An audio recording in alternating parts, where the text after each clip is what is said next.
അസ്സലാമു അലൈക്കും. ആ കാഴ്ച കൊണ്ടാണ് ആദി റൂമിലേക്ക് കയറി വരുന്നത്. പ്രതീക്ഷിക്കാതെ ആദിയെ കണ്ടതും അവനെ ഒന്ന് നോക്കുക പോലും ചെയ്യാതെ അവൾ ഒരു ചമ്മലൂടെ വേഗം ഡ്രസ്സിംഗ് റൂമിലേക്ക് നടന്നു. ആ പുതുമണവാളൻ്റെ മുഖം പൂനിലാവ് പോലെ തിളങ്ങുന്നുണ്ടല്ലോ. പെണ്ണുമെന്ന് സന്തോഷാവില്ലേ? ആദി ഒന്നും കാണാത്ത പോലെ സംസാരിച്ചു. നിനക്കെന്താടാ റൂമിലേക്ക് വരുമ്പോൾ ഡോറിൽ തട്ടിയിട്ട് വന്നൂടെ? അതിനെ ഞാനൊന്നും കണ്ടില്ല. എന്ത് കണ്ടില്ലെന്ന്? അല്ല, ഡോറിൽ തട്ടി വരാൻ മാത്രം ഞാനൊന്നും ഇവിടെ കണ്ടില്ലെന്ന്. എല്ലാം കണ്ടു കാണും. എന്നിട്ട് ഒന്നും അറിയാത്ത പോലെയുള്ള അവൻ്റെ നിൽപ്പ് കണ്ടില്ലേ? ഷാനു ആദിയെ നോക്കി മനസ്സിൽ പറഞ്ഞു. ഒരു വേദനയ്ക്കുള്ള ഇഞ്ചക്ഷൻ തരാൻ വേണ്ടി വന്നതായിരുന്നു ഞാൻ. വേദന കുറയാനുള്ള ഇഞ്ചക്ഷന് അവൾ തന്നല്ലോ. ഇനിയിപ്പോൾ വേറെ ഇഞ്ചക്ഷൻ വേണ്ടല്ലോ. ഹോ, ഈ കോപ്പ് എല്ലാം കണ്ടിട്ടുണ്ട്. അയ്യടാ, അത് പറഞ്ഞപ്പോൾ നാണം കണ്ടില്ലേ? മോനെ ഷാനു സാറേ, നിങ്ങളെ വൈഫ് കളി തുടങ്ങിയിട്ടേ ഉള്ളൂ കേട്ടോ. ഇനി തകർക്കും. 6 മാസത്തിന് മുമ്പേ തന്നെ ഞങ്ങൾ സാറിനെ എണീറ്റ് നടത്തിയിരിക്കും. അതെ ഷുവറാ. അതിനെ ഹോം നേഴ്സായ ഞാൻ മാത്രം വിചാരിച്ചിട്ട് കാര്യമില്ല. ഇവിടെ സാറിൻ്റെ ഭാര്യയും കൂടി വിചാരിക്കണം. മരുന്ന് കൊണ്ട് കഴിയാത്തത് ചിലപ്പോൾ സ്നേഹം കൊണ്ട് കഴിഞ്ഞുവെന്ന് വരും. ഡാ, അല്ല ബൈ ദ ബൈ, സാർ എന്താ പറഞ്ഞത്? നിന്റെ തല. അതിനൊന്ന് ആദ്യം അവനെ നോക്കി ഇളിച്ചു കാണിച്ചു. അങ്ങേർക്ക് ഞാൻ സ്വർഗത്തിൽ കട്ടുറുമ്പായ കലിപ്പാണ് കാണിക്കുന്നത്. ഇങ്ങനെ ആക്രാന്തം കാണിക്കാതെ മോനെ. സമയം ഇന്ന് മുൻപിൽ ഒരുപാട് കിടപ്പല്ലേ. പതിയെ പതിയെ തിന്നാൽ മതി മോനെ. ഷാനുവിനെ വിളിച്ച് ജിനുവിൻ്റെ ഉപ്പ റൂമിലേക്ക് വരുന്നത് കണ്ട് ആദി പുറത്തേക്ക് പോവാൻ നിന്നെങ്കിലും ഉപ്പ അവനെ അവിടെ തന്നെ പിടിച്ചു നിർത്തി. നിനക്ക് കേൾക്കാൻ പറ്റാതായി ഞങ്ങൾക്കിവിടെ ഒന്നും പറയാനില്ല. അതുകൊണ്ട് എന്നെ കാണുമ്പോഴേക്കും നീ പുറത്തേക്ക് പോകേണ്ട ആവശ്യമൊന്നുമില്ല ആദി. വേദനയ്ക്ക് എന്തെങ്കിലും മാറ്റമുണ്ടോ മോനെ? ഇപ്പോൾ വേദനയ്ക്ക് നല്ല കുറവുണ്ട്. കുറച്ച് മുമ്പ് ഇഞ്ചക്ഷൻ കൊടുത്തതേയുള്ളൂ അല്ലേ സാർ? ആദി ചിരി കടിച്ചു പിടിച്ചുകൊണ്ട് പറഞ്ഞു. പോടാ. ഷാനു അവനെ നോക്കി പല്ല് നിരിച്ചുകൊണ്ട് പറഞ്ഞു. അപ്പോഴേക്കും ജിനു ഫ്രഷായി റൂമിലേക്ക് വന്നു. പിന്നെ അവർ 4 പേരും കുറേ നേരം സംസാരിച്ചു. ആ സമയം ഉപ്പ നോക്കിക്കാണുകയായിരുന്നു. ജിനു വന്നപ്പോഴുള്ള ഷാനുവിൻ്റെ സന്തോഷവും ജിനുവിന് അവനോടുള്ള കെയറിങ്ങും ഇതെല്ലാം ആദ്യം മനസ്സിൽ പകർത്തി വെക്കുന്നുണ്ടായിരുന്നു. അന്ന് രാത്രി ഷാനുവിന് ഭക്ഷണം കൊടുത്തത് ജിനു ആയിരുന്നു. ആദ്യം തിന്നാൽ മതിയെന്ന് ഷാനു പറഞ്ഞിട്ടും അവൻ മനഃപൂർവ്വം അതിൽ നിന്ന് ഒഴിഞ്ഞു മാറി ആ അവസരം ജിനുവിന് കൊടുത്തു. അതവൾക്ക് വളരെ സന്തോഷമുള്ള കാര്യമായിരുന്നു. അന്ന് രാത്രി മെഡിസിൻ കൊടുക്കുന്ന ഡ്യൂട്ടി മാത്രമേ ആദിക്കുണ്ടായിരുന്നുള്ളൂ. ഡാ. ജിനു റൂമിൽ നിന്ന് പോയതും ഫോണിൽ എന്തോ ചെയ്തുകൊണ്ട് നിൽക്കുന്ന ആദി ഷാനുവിൻ്റെ ശബ്ദം കേട്ടപ്പോൾ ഫോണിൽ നിന്ന് മുഖമുയർത്തി. എന്താ? നിന്നെ ഞാനിവിടെ നിർത്തിയത് എന്തിനാ? എന്താണിപ്പോൾ അങ്ങനെ ഒരു ചോദ്യം? ഞാൻ ചോദിച്ചതിന് മറുപടി പറയടാ. സാറിനെ നോക്കാൻ. പിന്നെ എന്തിനാടാ? എനിക്ക് ഭക്ഷണം തരുന്ന ഡ്യൂട്ടിയൊക്കെ നീ അവളെ ഏൽപ്പിച്ചത്. ഇത്രയും ദിവസം നീ തന്നെയല്ലേ എനിക്ക് ഭക്ഷണം തന്നത്. അത് അവൾ പറഞ്ഞിട്ടാ. അങ്ങനെ അവൾ പലതും പറയും. അതിനെല്ലാം നീ ആടി നിന്ന് കൊടുത്താലേ ബാക്കി ഞാൻ പറയുന്നില്ല. ഹോ, ഇങ്ങേർക്ക് ചില നേരത്തെ പല സ്വഭാവമാണല്ലോ. നേരത്തെ കെട്ടിയോൾ വന്ന് ഉമ്മ വെച്ചപ്പോൾ ആസ്വദിച്ച് കിടന്നു കൊടുത്തതും ആ കെട്ടിയോൾ ഭക്ഷണം കൊടുത്തപ്പോൾ അത് പറ്റൂലെന്ന്. ഇത് എന്ത് സ്വഭാവ? ഹോ ഈശ്വരാ. നീ കൂടുതൽ ആലോചിക്കണ്ട. നിന്നെ ഏൽപ്പിച്ച ജോലി നീ തന്നെ ചെയ്താൽ മതി. അല്ലാതെ ആ ജോലി മറ്റുള്ളവരെ ഏൽപ്പിക്കണ്ട. മനസ്സിലായോ? ഓ മനസ്സിലായി. അല്ല, ഒരു സംശയം. എന്താ നിൻ്റെ സംശയം? ഇനി രാത്രി ഞാനിവിടെ കിടക്കേണ്ടി വരുമോ? അതോ? ആദി ഷാനുവിനെ ഒന്ന് പാളി നോക്കിക്കൊണ്ട് പറഞ്ഞു. എന്താ, നീ എന്നെ ആക്കിയതാണോ? അല്ല, കാര്യം ചോദിച്ചതാ. കിടത്തൊക്കെ നിൻ്റെ റൂമിൽ മതി. എന്തെങ്കിലും ആവശ്യമുണ്ടെങ്കിൽ ഞാൻ നിന്നെ വിളിച്ചോളാം. അതാ ജിനു ഇങ്ങോട്ട് വരുന്നുണ്ട്. എന്നാൽ ഞാനങ്ങോട്ട് ചെല്ലട്ടെ? ചെല്ലേ. ഓ അയ്യടാ, എന്താ എന്നെ പറഞ്ഞു വിടാൻ ആവേശം? എന്താണ് നീ പെരുപുറക്കുന്നത്? ഉറക്കെ പറയടാ. നല്ല ഉറക്കം വരുന്നുണ്ടെന്ന് പറഞ്ഞതാ. എന്നാൽ ഞാൻ പോയി. Good night. ഷാനുക്ക, നിങ്ങൾ ഉറങ്ങിയില്ലേ? ഇല്ല, നീ വന്നിട്ട് ഉറങ്ങാമെന്ന് കരുതി. എന്തേ വരാൻ വൈകിയത്? ഞാൻ നാളെ രാവിലേക്ക് ഇഡ്ഡലിക്കുള്ള മാവ് അരച്ചു വെക്കാൻ പോയതായിരുന്നു. അതൊക്കെ ഉമ്മ ചെയ്യില്ലേ? നീ ഇപ്പോൾ എന്തിനാ അതൊക്കെ ചെയ്യാൻ പോകുന്നത്? അതിനിപ്പോൾ എന്താ ഷാനുക്ക, ഇതൊക്കെ ഞാൻ എൻ്റെ വീട്ടിലും ചെയ്യുന്നതല്ലേ. ഉമ്മ എന്തെങ്കിലും ചോദിച്ചോ നിന്നോട്? ഇല്ല, ഞാൻ വന്നത് ഇഷ്ടമായിട്ടില്ലെന്ന് തോന്നുന്നു. പഴയ സംസാരമൊന്നുമില്ല. ഉമ്മാൻ്റെ സ്വഭാവം അങ്ങനെയാണ് കേട്ടോ. നീ പിന്നാലെ പോയി മിണ്ടാനൊന്നും നിൽക്കണ്ട. ഷാഹി വന്നില്ലേ? അവനവിടെ ഇല്ലേ? ഇല്ല. അവൻ എങ്ങനെയാ നിന്നോട്? ആ ചോദ്യം കേട്ടപ്പോൾ കുറച്ച് മുൻപേ നടന്ന സംഭവമായിരുന്നു അവൾക്ക് ഓർമ്മ വന്നത്. ആ സമയം ആദ്യം അവിടേക്ക് വന്നില്ലായിരുന്നെങ്കിൽ. ഹോ, ഓർക്കാൻ പോലും വയ്യ. നീ എന്താ ജിനു ആലോചിക്കുന്നത്? അവൻ നിന്നോട് മോശമായിട്ട് എന്തെങ്കിലും പെരുമാറിയോ? അവനെ ആളത്ര ശരിയല്ല കേട്ടോ. അതുകൊണ്ടാണ് ഇടയ്ക്കിടയ്ക്ക് ഞാൻ നിന്നോട് ഈ കാര്യം തന്നെ ചോദിക്കുന്നത്. അങ്ങനെ എന്തെങ്കിലും മോശമായൊരു നീക്കം അവനിൽ നിന്ന് നിനക്ക് നേരിടേണ്ടി വന്നാലേ പിന്നെ അവന് ഈ വീടിൻ്റെ പുറത്താണ്. ഏയ് അങ്ങനെയൊന്നുമില്ല ഷാനുക്ക. പഠിച്ചോനെ, അവൻ്റെ സ്വഭാവം എങ്ങനെ ഷാനുക്ക അറിഞ്ഞ ആ നിമിഷം അവന് വീടിൻ്റെ പുറത്താവും, അതുറപ്പാ. ഷാനുക്ക മെഡിസിൻ കഴിച്ചോ? ആ കഴിച്ചു. മെഡിസിൻ കഴിഞ്ഞാൽ വേഗം ഉറങ്ങുന്ന ആളാണല്ലോ. ഇന്ന് പിന്നെ എന്തു പറ്റി? നീ വന്നതുകൊണ്ടേ എൻ്റെ ഉറക്കം പോയെന്ന് തോന്നുന്നു. തല ചിരിച്ചുകൊണ്ടവൻ അവളെ ഇന്ന് നോക്കി പുഞ്ചിരിയോടെ പറഞ്ഞു. എൻ്റെ കെട്ടിയവൻ്റെ ഉറക്കം തിരിച്ചു കിട്ടാൻ ഞാൻ വീട്ടിലേക്ക് തന്നെ പോവേണ്ടി വരും ഷാനുക്ക. ഓഹ്, അത്ര കടുത്ത തീരുമാനങ്ങളൊന്നും എടുക്കല്ലേ എൻ്റെ മുത്തേ. അയ്യടാ, എന്നെ പറഞ്ഞവിടെ എന്തായിരുന്നു ആഗ്രഹം, എന്നിട്ടിപ്പോൾ പറയുന്നത് കേട്ടില്ലേ? നീ ഒന്ന് സന്തോഷിക്കാൻ വേണ്ടിയല്ലേ ഭാര്യ ഞാൻ നിന്നെ പറഞ്ഞു വിട്ടത്? ഷാനുക്കാക്കില്ലാത്ത സന്തോഷം എനിക്ക് വേണ്ട. അങ്ങോട്ട് വേണ്ടേ? വേണ്ട. എന്നാൽ കിടന്നോ, എനിക്ക് ഉറക്കം വരുന്നുണ്ട്. നല്ല ഉറക്കിലാണ് ആദ്യ ഡോറിൽ തട്ടുന്ന ശബ്ദം കേട്ട് ജിനു ഞെട്ടിയുണർന്നത്. ആദ്യമാണ് ജിനു എന്നോ അല്ലെങ്കിൽ സാറെന്നോ വിളിച്ചിട്ടാണ് ഡോറിൽ തട്ടുക. ഇത് പിന്നെ ആരാവും? അവൾ അരികിൽ കിടക്കുന്ന ഫോൺ എടുത്ത് സമയം നോക്കി. സമയം 1 മണിയോളം അടുത്തിട്ടുണ്ട്. എന്നാലും ആരാവും ഈ സമയത്ത് ഡോറിൽ വന്ന് മുട്ടുന്നത്? അപ്പോഴേക്കും കേട്ടു വീണ്ടും ഡോറിൽ മുട്ടുന്നത്. ഷാനുക്ക, ഷാനുക്ക. 1-2 തവണ അവൾ അവനെ വിളിച്ചെങ്കിലും മെഡിസിൻ്റെ ക്ഷീണം കാരണം അവൻ എണീറ്റില്ല. ഇനി എന്തെങ്കിലും ആവശ്യത്തിന് ഉമ്മ എങ്ങനെ വിളിക്കാവോ? 1000 ചോദ്യങ്ങൾ മനസ്സിൽ അലയടിച്ചുകൊണ്ടാണ് അവൾ ഡോർ തുറക്കാൻ പോയത്. ഷാനു എണീറ്റു എന്നറിയാൻ ഒന്നുകൂടെ ഷാനുവിനെ തിരിഞ്ഞു നോക്കി. പക്ഷേ അവൻ നല്ല ഉറക്കിലായിരുന്നു. അല്പം പേടിയോടെയാണ് അവൾ പോയി ഡോർ തുറന്നത്. നോക്കുമ്പോൾ റൂമിലെ അരണ്ട വെളിച്ചത്തിൽ കണ്ടു മുൻപിൽ ഒരു വഷളം ചിരിയോടെ നിൽക്കുന്ന ഷാഹിയെ.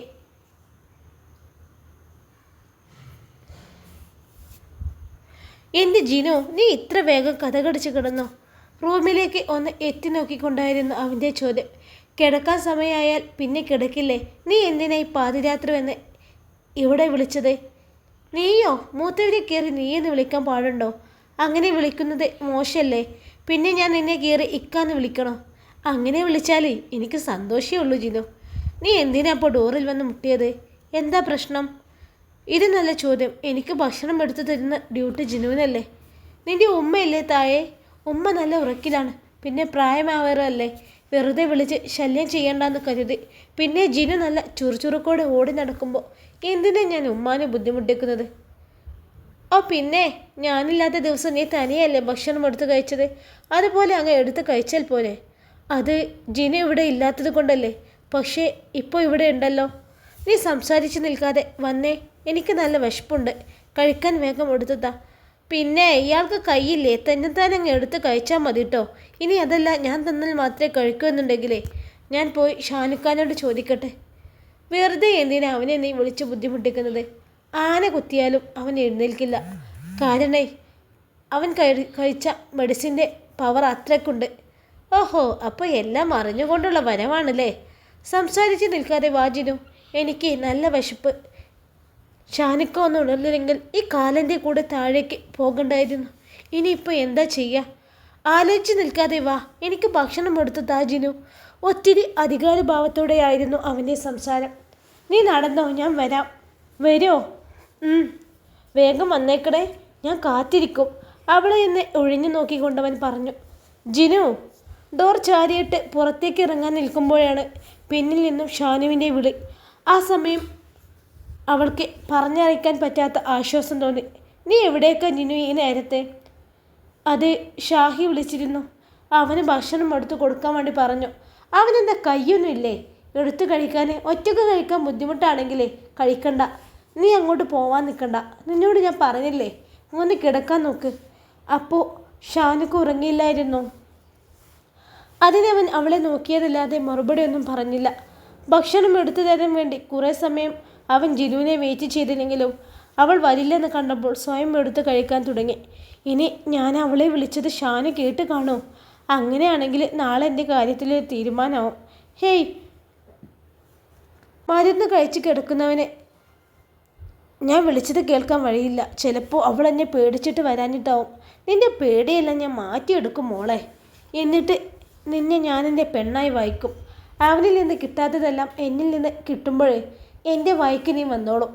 അതിന് അധികം ദൂരമൊന്നുമില്ല. പിറ്റേന്ന് രാവിലെ ഷാനുവിൻ്റെ പതിവ് കാര്യങ്ങളെല്ലാം ചെയ്തു കൊടുത്ത് ആദി ഫ്രഷായി ഇറങ്ങുമ്പോഴാണ് അവർക്കുള്ള ചായയുമായി ജിനു റൂമിലേക്ക് വന്നത്. ഷാഹി എണീറ്റോ? ഇടത് കൈകൊണ്ട് ചായ വാങ്ങുന്നതിനിടയിൽ ഷാനു ജിനുവിനെ വിളിച്ചു. ആ, എണീറ്റെന്ന് തോന്നുന്നു. എങ്കിലേ നീ പോയി അവനോട് ഞാൻ വിളിക്കുന്നു എന്ന് പറ. അതിനവൾ ആദിയെ ഒന്ന് നോക്കി. കാരണം ഇന്നലെ ഷാഹി രാത്രി അവളെ വന്ന് വിളിച്ച കാര്യം ആദിയോട് അവൾ പറഞ്ഞിട്ടുണ്ടായിരുന്നു. അപ്പോൾ അവൻ്റെ മറുപടി എല്ലാം സാറ് കേട്ടിട്ടുണ്ടാവും. എത്ര സ്ട്രോങ് ആയ മെഡിസിൻ ആയാലും സാറിനെ ഒന്ന് വിളിച്ചാൽ മതി, സാറ് അറിയുമെന്നായിരുന്നു. ആദി പറഞ്ഞ കാര്യം അവൾ ഓർത്തെടുക്കുമ്പോൾ ഷാഹിയെ എന്തിനാ ഇവിടേക്ക് വിളിക്കുന്നതെന്ന ധാരണ ഏകദേശം അവൾക്ക് മനസ്സിലായി കഴിഞ്ഞിരുന്നു. എന്താ ജീനോ ഒരാലോചന? ഞാൻ പറഞ്ഞത് നീ കേട്ടില്ലേ? അവനെ പോയി വിളിച്ചു വാ. കേട്ടു. എങ്കിലേ നോക്കി നിൽക്കാതെ വേഗം അവനോട് വരാൻ പറയാം. ഇപ്പോൾ പറയാം. അവനോട് വരാൻ പറഞ്ഞിട്ടേ നീ അവിടെ നിന്നാൽ മതി കേട്ടോ. ഞാൻ വിളിക്കുമ്പോൾ മാത്രം വന്നാൽ മതി. ആദ്യം നീയും ചെല്ലി. എനിക്ക് അവനോട് മാത്രമായിട്ട് കുറച്ച് സംസാരിക്കാനുണ്ട്. സാറിന് ബ്രേക്ക്ഫാസ്റ്റ് കഴിക്കണ്ടേ? അത് കഴിഞ്ഞിട്ട് പോരെ അവനെ വിളിച്ച് സംസാരിക്കലേ? മെഡിസിൻ കഴിക്കാനുള്ളതല്ലേ? ആദ്യം അവനോട് സംസാരിക്കട്ടെ ആദി, അത് കഴിഞ്ഞിട്ടൊക്കെ മതി ബ്രേക്ക്ഫാസ്റ്റ്. ഷാനുവിൻ്റെ സ്വരം അല്പം കടുപ്പത്തിലായിരുന്നു. ഇന്ന് ആ ഷാഹിയുടെ കാര്യത്തിലൊരു തീരുമാനമാവും. ആദി താഴേക്കിറങ്ങി പോകുമ്പോഴാണ് ഷാഹി ഭയത്തോടെ മുകളിലേക്ക് കയറി പോകുന്നത് കണ്ടത്. അത് കണ്ട ആദി അവനെയൊന്ന് നോക്കി ആക്കി ചിരിച്ചു. ഷാനു, കയറി വാ. ആ ഡോർ ലോക്ക് ചെയ്തേക്ക്. നീ എന്നെ വിളിച്ചു എന്ന് പറഞ്ഞോ? എന്താ, നിന്നെ വിളിക്കാൻ പാടില്ലേ? നോക്കി നിൽക്കാതെ ആ ഡോർ ലോക്ക് ചെയ്യടാ. പിന്നെ കേൾക്കുന്നത് ഷാഹിയുടെ ഉച്ചത്തിലുള്ള അലർച്ചയായിരുന്നു. അത് കേട്ട് ആദി വേഗം മുകളിലേക്ക് ഓടി. പക്ഷേ ഡോർ ലോക്കായിരുന്നു. എന്താ ഭഗവാനെ ഈ റൂമിൽ നടക്കുന്നത്? അറിയാഞ്ഞിട്ടൊരു സമാധാനമില്ലല്ലോ. അപ്പോഴേക്കും ശബ്ദം കേട്ട് ആദിക്ക് പിന്നാലെ ജിനുവും മുകളിലേക്ക് ഓടിക്കയറിയിരുന്നു. എന്താ ആദി, ആരാ ഉച്ചത്തിൽ കരയുന്നത്? അറിയില്ല, പക്ഷേ ഒരു കാര്യം ഉറപ്പാ, സാറ് എന്തോ അവനെ ചെയ്തിട്ടുണ്ട്. അല്ലാതെ അവനെ ഇങ്ങനെ ഉച്ചത്തിൽ കരയില്ല. അവൻ്റെ ശബ്ദം കേട്ട് ഉമ്മ അവൻ്റെ ശബ്ദം കേട്ട് കാണും. എങ്കിലേ ഇപ്പോൾ ഇവിടെ എത്തും. ഇല്ല, ഉമ്മ ബാത്റൂമിലാണ്. എന്നാലും എന്താവും? ഞാനൊന്ന് ചെവി കൂർപ്പിച്ച് നോക്കട്ടെ. ഇത് എന്തിനാണെന്ന് അറിയോ നിനക്ക്? കൈ അമർത്തി പിടിച്ച് വേദനയിൽ പുളഞ്ഞുകൊണ്ടവൻ അറിയാമെന്ന് തലയാട്ടി. പാതിരാത്രി എൻ്റെ ബെഡ്റൂമിൻ്റെ ഡോറിൽ തട്ടി എൻ്റെ പെണ്ണിനെ വിളിക്കാൻ നിനക്ക് ആരാ അധികാരം തന്നത് ഷാഹി?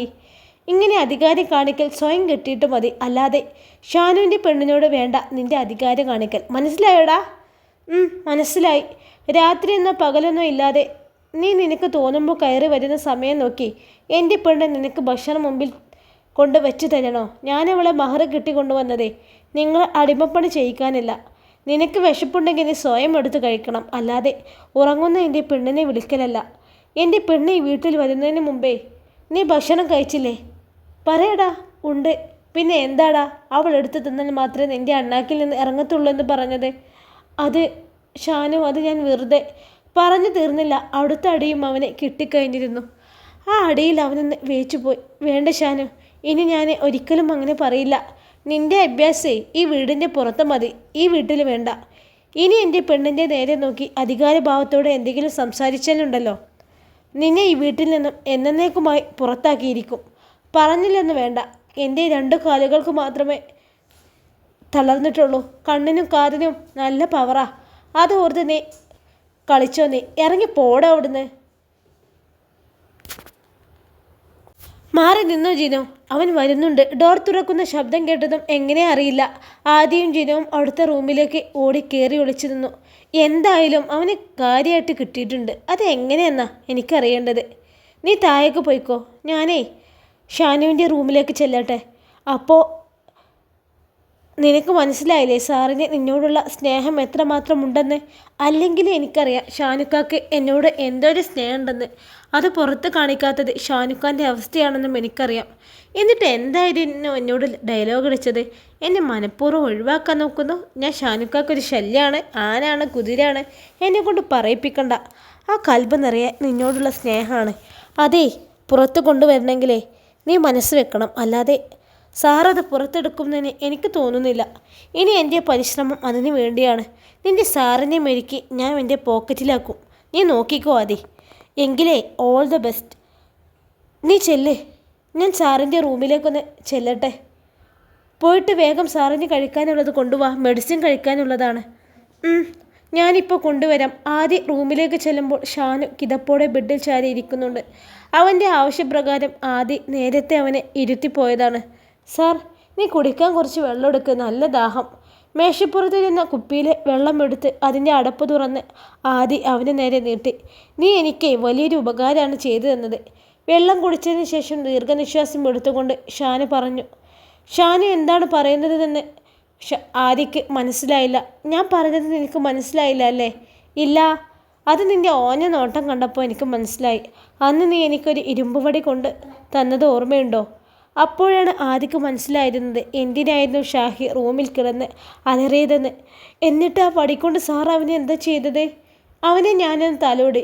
എന്താണെന്നറിയില്ല, ആദിയുടെ വലത് കൈ സൈഡായതിനു ശേഷം ഇടത് കൈക്ക് ഭയങ്കര ശക്തിയാണ്. അപ്പോൾ കണക്കിന് കൊടുത്തൂല്ലേ? അതിൽ നിന്ന് ഷാന് അവനെ നോക്കി കണ്ണുറുക്കി കാണിച്ചു. ഇപ്പോൾ ഇങ്ങനെ?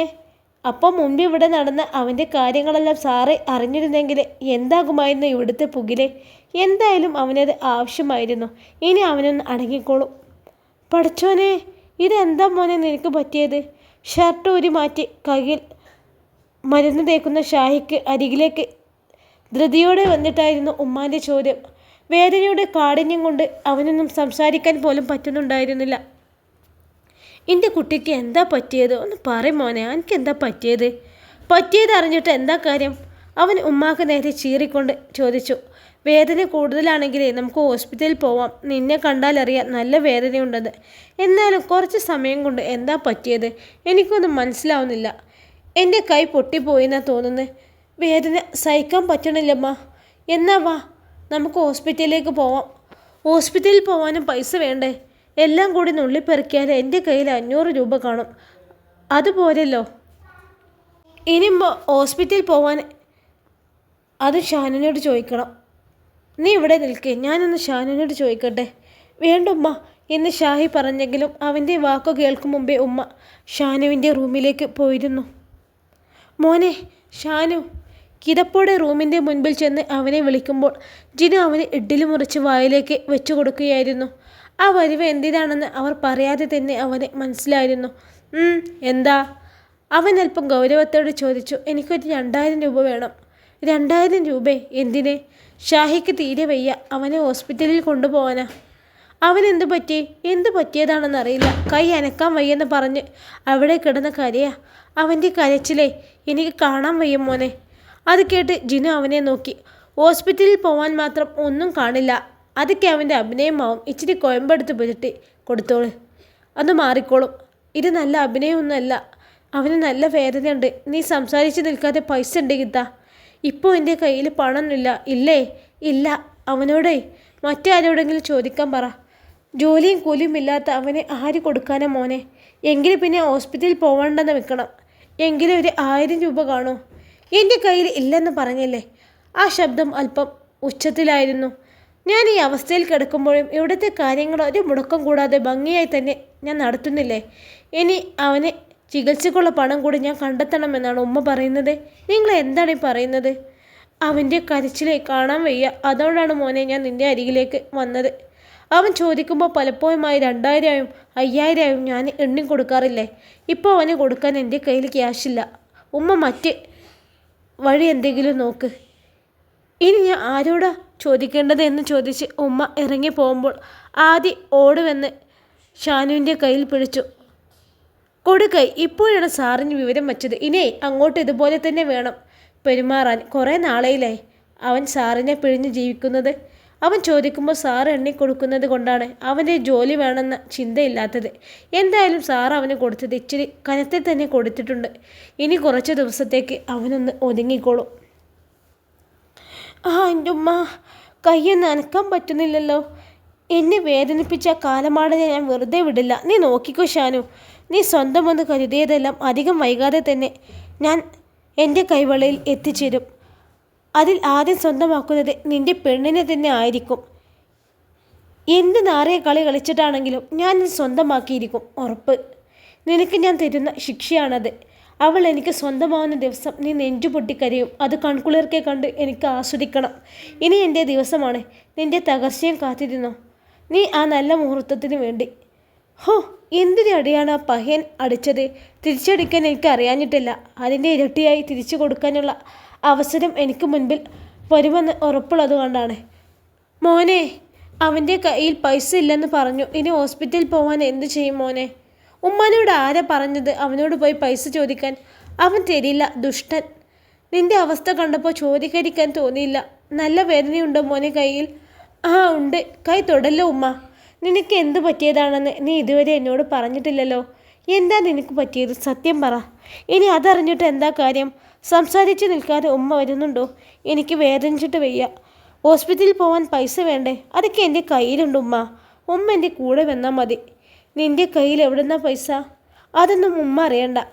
ഉമ്മയും മോനും ഹോസ്പിറ്റലിലേക്ക് ആണെന്ന് തോന്നുന്നു പോയിട്ടുണ്ട്. മിക്കവാറും ആ കയ്യിലെ പൊട്ടുവരാൻ ചാൻസ് ഉണ്ട്. ചാൻസ് അല്ലടാ, ഉറപ്പ് തന്നെയാണ്. അത്രയും ശക്തിയിലാണ് ഞാൻ അവനെ അടിച്ചത്. ഇനി അവനെ ഈ പേരും പറഞ്ഞ് വീട്ടിലിരിക്കാലോ. നല്ല ആളാ, അല്ലെങ്കിലേ ജോലിക്ക് പോകാൻ മടിയാണ്.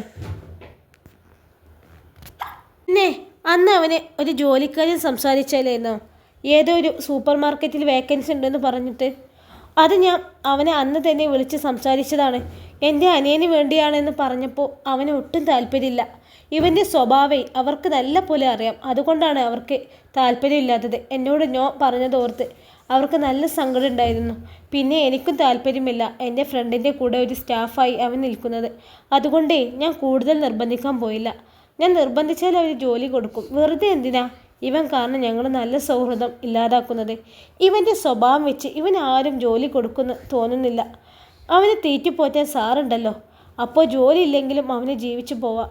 സാറിൻ്റെ സ്ഥാനത്ത് ഞാൻ എങ്ങനെ ആവണം? പിന്നെ അവൻ്റെ സ്ഥാനം ഈ പടിക്ക് പുറത്താണ്. എന്ത് ചെയ്യാനാദി? അനിയനായി കണ്ടുപോയി. പിന്നെ അനിയനായി കാണാൻ പറ്റിയ ഒരാൾ. ജോലിക്ക് പോയില്ലെങ്കിലും വേണ്ടിയില്ല, അല്പം മര്യാദയോടെ പെരുമാറാൻ പഠിച്ചാലും മതിയായിരുന്നു. ഇത് അതും ഇല്ലല്ലോ. എൻ്റെ ഉപ്പാക്ക് പറ്റിപ്പോയൊരു തെറ്റാണ് അവൻ. ഇനി അതിനെക്കുറിച്ച് പറഞ്ഞിട്ട് കാര്യമില്ല. അവന് ജോലി വേണമെന്നുള്ള ചിന്ത വരണമെങ്കിലേ സാറ് വിചാരിക്കണം. ഞാനോ? അതെങ്ങനെ? ഇൻഷാ അല്ലാ. ഈ കഥയുടെ ബാക്കി ഭാഗവുമായി നാളെ കാണാം. അസ്സലാമു അലൈക്കും.